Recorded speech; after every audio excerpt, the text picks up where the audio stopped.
Hello viewers, நம்ம இந்த வீடியோவில் ஐடியில் ஜாபில் போகணுங்கிற ஃப்ரெஷர்ஸ் வந்து என்னென்ன மாதிரி இதெல்லாம் படிக்கலாங்கிறத பற்றி பார்க்க போகிறோம். ஸோ இப்போ நிறைய பேர் என்ன பண்ணிட்டாங்கன்னா காலேஜ் முடிச்சிருக்காங்க, பிஇ கம்ப்யூட்டர் சயின்ஸ் முடிச்சிருக்காங்க, பிஎஸ்சி ஆர் எம்சிஏ முடிச்சிருக்கீங்க. ஸோ பட் நீங்கள் வந்து என்னது இப்போ வந்து நிறைய கேம்பஸில் இந்த டைம் நமக்கு நடக்கலை. ஸோ அதனால் நீங்கள் டேரெக்டாக தான் நம்ம இங்கே ஜாப் போகிற மாதிரி இருக்கும். ஸோ டேரெக்டாக ஜாப் பண்ணும்போது எல்லா கம்பெனியுமே ஆப்டிடியூட் இது மாதிரி வச்சு எடுக்க மாட்டாங்க. ஸோ ஏதாவது ஒரு டெக்னாலஜியில் வந்து நீங்கள் தெரிஞ்சிருந்தால் அதை பேஸ் பண்ணி உங்களுக்கு நிறைய ஜாப் கிடைக்கிறதுக்கு இருக்குது. ஸோ அதனால் என்ன பண்ணணும்னா நீங்கள் ஏதாவது ஒரு டெக்னாலஜி எடுத்து அதில் நல்லா படிச்சிருக்கணும். ஸோ அது மாதிரி என்னென்ன டெக்னாலஜிலாம் நீங்கள் படிக்கலாங்கிறத தான் நம்ம இந்த வீடியோவில் பார்க்க போகிறோம். ஸோ என்னென்ன மாதிரி டெக்னாலஜி எடுத்து படித்தா ஈஸியாக உங்களுக்கு வேலை கிடைக்குங்கிறத நம்ம இந்த வீடியோவில் பார்க்குறோம். ஸோ இப்போ மெயினாக பார்த்தீங்கன்னா என்ன மாதிரி டெக்னாலஜிலாம் படிக்கலான்னு பார்த்தீங்கன்னா first web design.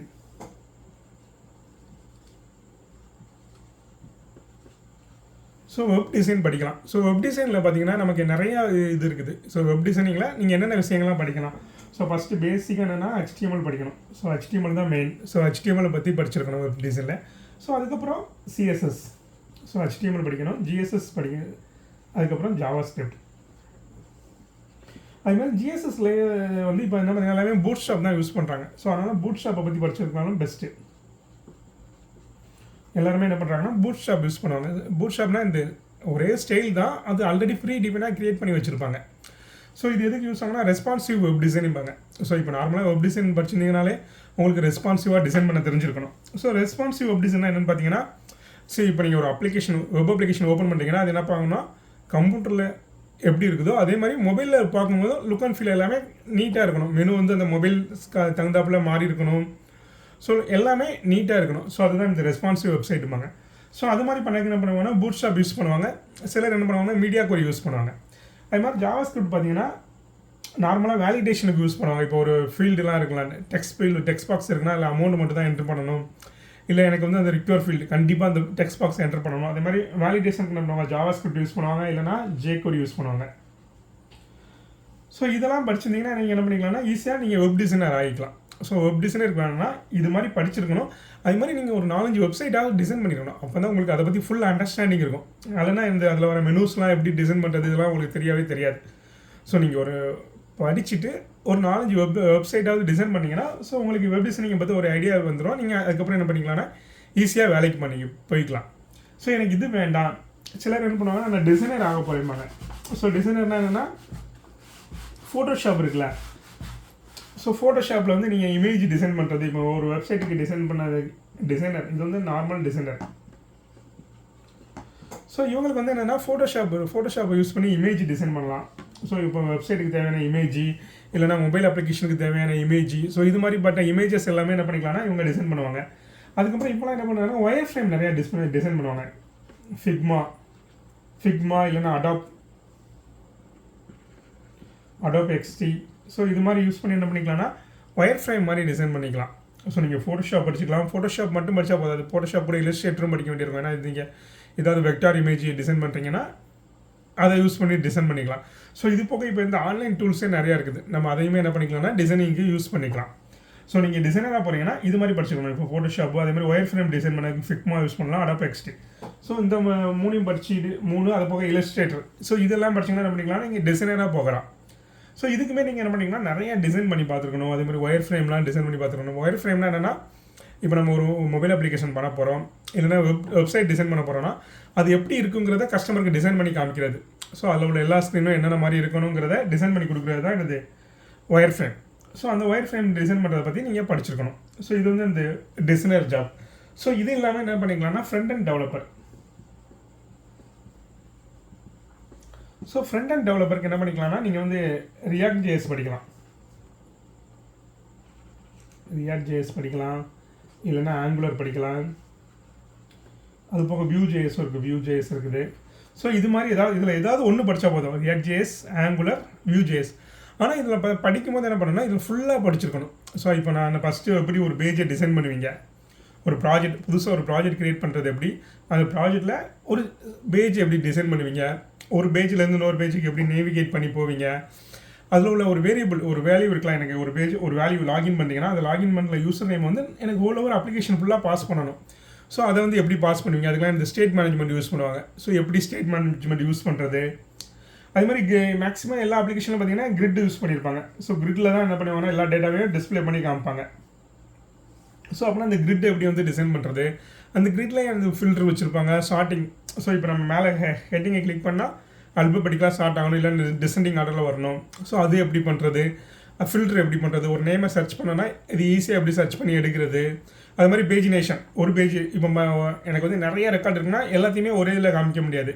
So multiple பேஜஸாக இருக்கும், அதுக்கு வந்து பேஜினேஷன் பாங்க. அந்த பேஜினேஷன் எப்படி பண்ணுறது, ஸோ அது மாதிரி எல்லாமே பண்ணியிருக்கணும். அதுக்கப்புறம் என்ன பண்ணுங்கள், ஏபிஐ கால் பேக்கெண்ட் சர்வீசஸ் இருக்கும்ல, பேக்கெண்டை இப்போ நீங்கள் டேட்டா இதுக்கு எல்லாமே வரணும்னா பேக்கெண்டில் இருந்தால் வரும். ரெஸ்ட் ஏபிஐம்பாங்க அல்லது ரெஸ்ட் சர்வீஸ்மாங்க. இந்த ரெஸ்ட் சர்வீஸை எப்படி கால் பண்ணுறது, இந்த ரெஸ்ட் சர்வீஸை கால் பண்ணி இப்போ ஒரு டேட்டாவை கெட் பண்ணுறது எப்படி, அது மாதிரி இப்போ ஒரு ஃபார்மில் வந்து டேட்டா என்ட்ரு பண்ணியாச்சு, அதை எப்படி சேவ் பண்ணுறது, ஸோ அது மாதிரி வேலிடேஷன் பண்ணுறது எப்படி, எரர் ஹேண்ட்லிங். ஸோ ஒவ்வொரு அப்ளிகேஷனில் இந்த எரர்ஸ்லாம் வரணும், அந்த எரரை ஹேண்டில் பண்ணுறது எப்படி. ஸோ இது மாதிரி எல்லாமே தெரிஞ்சிருக்கணும். ஸோ ஏதாவது மொத்தமாக எல்லாத்துலேயுமே தெரியணும்ல, ரியாக்டில் படிச்சிருக்கணும், இல்லைனா ஆங்குலரில் படிச்சிருக்கணும். ஸோ இது எல்லாமே படிச்சிருந்தால் தான் உங்களால் இந்த ஒரு ஃப்ரண்ட் அண்ட் டெவலப்பராக போக முடியும். ஸோ நெக்ஸ்ட் பார்த்தோன்னா பேக்கெண்டு. ஸோ பேக்கெண்டுக்கு பார்த்தீங்கன்னா நமக்கு என்ன பண்ணிக்கலாம்னா, இப்போ .NET படிக்கணும்னா படிச்சுக்கலாம். .NETல வந்து .NET கோர் இருக்குது, .NET கோர். இதில் வந்து வெப் ஏபிஐன்ற ஒரு கான்செப்ட் இருக்குது. ஸோ இதனால் இந்த இதை யூஸ் பண்ணி தான் இந்த ரெஸ்ட் சர்வீசஸ் இருக்குல்ல, இந்த ஃப்ரண்ட் எண்டுக்கு தேவையான சர்வீசஸ் எல்லாமே இதை யூஸ் பண்ணி தான் எழுதுவாங்க. ஸோ இதில் என்ன பண்ணுங்க, .NET கோரை யூஸ் பண்ணி எழுதலாம். இல்லைன்னா நீங்கள் உங்களுக்கு ஜாவா தெரியும்னா ஜாவாவில் ஸ்ப்ரிங் பூட் இருக்குது, ஜாவா ஸ்ப்ரிங் பூட்டை யூஸ் பண்ணி எழுதலாம். இல்லைன்னா என்ன பண்ணிக்கலாம்னா Node.js இருக்கலாம், Node.js அண்ட் Express.js. ஸோ இதை யூஸ் பண்ணி எழுதிக்கலாம். ஸோ இதில் நீங்கள் ஏதாவது ஒன்று படித்து வச்சுருக்கணும். ஸோ இதுலேயும் நிறையா இருக்குது, நீங்கள் படிச்சிங்கன்னா ஃபுல்லாக டீட்டெயிலாக படிக்கணும். இதில் வந்து எப்படின்னா இப்போ CRUD க்ரெட் ஆப்ரேஷன் க்ரியேட் பண்ணுறது, ரீட் பண்ணுறது, அப்டேட் பண்ணுறது, டெலீட் பண்ணுறது. ஸோ இது எல்லாமே தனித்தனியாக சர்வீஸ் எழுதி பார்க்கணும். இதுக்கு எப்படி எழுதுறது, க்ரியேட் பண்ணுறதுக்கு எப்படி எழுதுறது, அதே மாதிரி இல்லை செக்யூரிட்டி எப்படி பண்ணுவீங்க. ஸோ இப்போ நீங்கள் நார்மலாக ஒரு சர்வீஸ் க்ரியேட் பண்ணிங்கன்னா அதை யாருனாலும் ஆக்சஸ் பண்ண முடியும். எனக்கு அப்படி இருக்கக்கூடாது. ஒரு சர்வீஸை வந்து எனக்கு யூசர் நேம் பாஸ்வேர்டு தெரிஞ்சவங்க மட்டும் தான் ஆக்சஸ் பண்ணணும். ஸோ அதுக்கு வந்து இந்த GW டோக்கன்லாம் க்ரியேட் பண்ணுவாங்க, ஒரு டோக்கன் பேஸ் பண்ணி. ஸோ நீங்கள் நெக்ஸ்ட் எந்த சர்வீஸை கால் பண்ணாலும் இந்த டோக்கனை பாஸ் பண்ணால் மட்டும் தான் கால் பண்ண முடியும். ஸோ அந்த மாதிரி க்ரியேட் பண்ணுறது எப்படி, அதுதான் இந்த ஆத்தன்டிகேஷன்பாங்க. ஸோ அது எப்படி பண்ணணும். அதே மாதிரி இப்போ ஒருத்தர் வந்து இமேஜ் அப்லோட் பண்ணுறாங்க. ஸோ இமேஜ் அப்லோட் பண்ணுறது எப்படி, அதே மாதிரி வீடியோ அப்லோட் பண்ணணும்னா என்ன பண்ணணும், அல்லது டாக்குமெண்ட் அப்லோட் பண்ணுறது எப்படி, அதை டவுன்லோட் பண்ணுறது எப்படி. ஸோ இது மாதிரி உள்ள எல்லாமே படிச்சுக்கணும். இதுலேயே என்ன பண்ணுவோம், அந்த எரர் ஹேண்ட்லிங் கண்டிப்பாக இதில் தேவைப்படும். அதே மாதிரி இதில் வந்து லாக் பண்ணுவாங்க, ஏதாவது டேட்டாவெல்லாம் லாக் பண்ணணும், யார் யார் ஆக்சஸ் பண்ணுறாங்க இதெல்லாம் ஸ்டோர் பண்ணி வைக்கணும்னா அது லாக்கும்பாங்க. ஸோ அந்த லாக் பண்ணுறது எப்படி. ஸோ இது மாதிரி டீட்டெயில் எல்லாமே படிச்சுக்கணும். இதில் ஏதாவது ஒன்று நீங்கள் .NET கோர் படிக்கலாம், இல்லை ஜாவா ஸ்ப்ரிங் பூட் படிக்கலாம், இல்லைனா Node.js படிக்கலாம். ஆனால் இவங்க பேக்கெண்ட் பண்ணுறவங்களுக்கு இன்னொரு இதுவும் படிக்கணும். நீங்கள் இது மட்டும் படித்தா போதாது, உங்களுக்கு என்ன பண்ணிக்கணும்னா டேட்டாபேஸ் நாலேஜும் கண்டிப்பாக இருக்கணும். ஸோ அப்போ தான் உங்களுக்கு என்ன பண்ணுவீங்கன்னா, நீங்கள் எல்லாமே டேட்டாபேஸில் ஸ்டோர் பண்ணுறது, எடுக்கிறது, அது மாதிரி தான் பண்ணுவீங்க. அதனால் ஏதாவது ஒரு டேட்டாபேஸ், MySQL இருக்கலாம், இல்லைனா SQL சர்வர் இருக்கலாம், இல்லை Postgres இருக்கலாம், இல்லைனா MongoDB, NoSQLபாங்க. So MongoDB. ஸோ இதே மாதிரி ஒரு டேட்டாபேஸ் தெரியணும். டேட்டாபேஸை பொறுத்த வரைக்கும் உங்களுக்கு நல்ல கொரி எழுத தெரிஞ்சிருக்கணும். ஸோ இப்போ 2-3 டேபிள் ஃபஸ்ட்டு டேபிள் கிரியேட் பண்ணுறது எப்படின்னு பார்க்கணும், டேபிள் கிரியேட் பண்ணுறது. ஸோ அது கூட நார்மலாக கம்பெனியில் வந்து எக்ஸ்பீரியன்ஸ் பீப்புள் தான் கிரியேட் பண்ணுவாங்க. பட் கொரி எழுதுறது எப்படிங்கிறத நீங்கள் தெரிஞ்சு வச்சுக்கணும், அப்போ தான் உங்களுக்கு ஈஸியாக இருக்கும். ஸோ அதனால் டேட்டாபேஸ் சைடு போனதுக்கப்புறம் உங்களுக்கு என்னென்ன மாதிரி கொரி எழுதுறது என்ன மாதிரி எழுதணுங்கிறத தெரிஞ்சு வச்சுருக்கணும். ஸோ இப்போ என்ன பண்ணி பார்த்துருக்கோன்னா, வெப் டிசைனர் ஆகலாம். டிசைனர் என்ன பண்ணணும், ஃப்ரண்ட் எண்டு, பேக்கெண்டுக்கு என்ன பண்ணியிருக்கணும்னா கண்டிப்பாக நமக்கு டேட்டாபேஸும் தெரிஞ்சிருக்கணும். ஸோ இது போக வேறு என்ன படிக்கலாம்னு பார்த்தீங்கன்னா,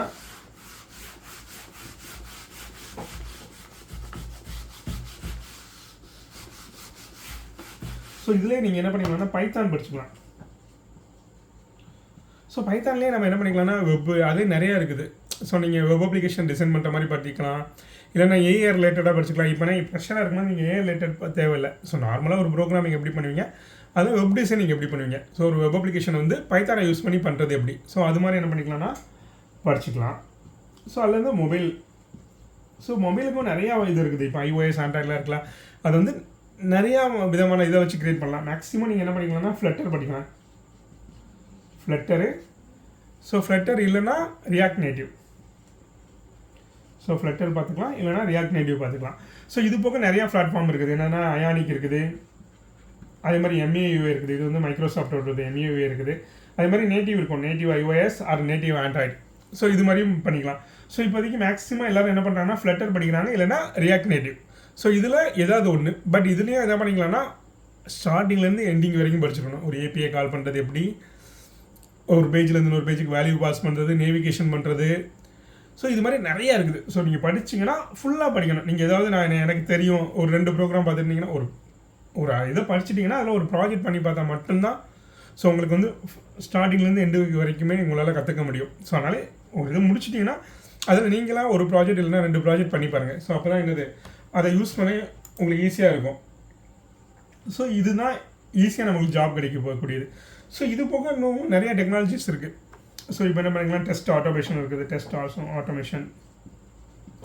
ஸோ இதெல்லாம் கொஞ்சம் நீங்கள் படிச்சுக்கலாம். பட் ஈஸியாக ஃப்ரெஷ்ஷாக இருந்தனால இதுக்கு வந்து எக்ஸ்பீரியன்ஸ் தான் எதிர்பார்ப்பாங்க. அதனால் நீங்கள் என்ன பண்ணிக்கலாம், படித்தா யூஸ் தான்.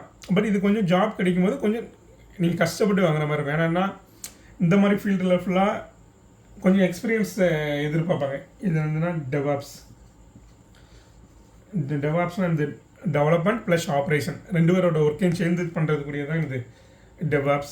அதே மாதிரி இந்த RBA இருக்குது, ரோபோட்டிக் ப்ராசஸ் ஆட்டோமேஷன் இருக்குது. அப்புறம் இது இருக்குது மிஷின் லேர்னிங், ஆர்டிஃபிஷியல் இன்டெலிஜென்ஸ். இப்போ பார்த்தீங்கன்னா ஜென்ரேட்டிவ் AI. ஸோ ChatGPT வந்ததுக்கப்புறம் எல்லாருமே இப்போ மேக்ஸிமம் எல்லா கிளைண்ட்டுமே இந்த ஜென்ரேட்டிவ் AI பற்றி கேட்க ஆரம்பிச்சிட்டாங்க. அதனால் ஜென்ரேட்டிவ் AI. ஸோ அதுக்கப்புறம் IoT இருக்குது. ஸோ அப்புறம் பிளாக் செயின். ஸோ இது எல்லாமே கொஞ்சம் அட்வான்ஸ் டாப்பிக்காக இருக்கும். ஸோ இதுவுமே படிச்சுக்கலாம், படித்தா கண்டிப்பாக யூஸாக தான் இருக்கும். பட் என்னென்னா இதில் நீங்கள் வேலை தேடுறனா கொஞ்சம் இதில் வந்து நீங்கள் தரவாக படிச்சிருக்கணும். ஸோ நிறையா இதில் ஒர்க் அவுட் பண்ணி பார்த்துக்கணும். ஸோ அப்போ தான் என்னது உங்களால் ஈஸியாக இதில் இருந்து ஜாப் கெட் பண்ண முடியும். ஸோ இது ரிலேட்டடாக உங்களுக்கு ஏதாவது டவுட் இருந்துச்சுன்னா கமெண்ட் செக்ஷனில் கமெண்ட் பண்ணுங்கள், நான் உங்களுக்கு ஹெல்ப் பண்ணுறேன். Thank you viewers.